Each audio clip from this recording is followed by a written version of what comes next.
strongest 2025 solar storm cripples radio waves. Hello, everyone.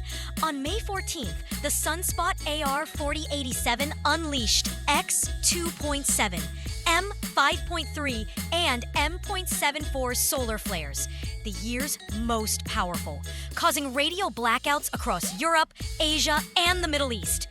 X-class flares, 10 times stronger than M-class, can damage satellites, disrupt communications, and threaten Earth's power grids.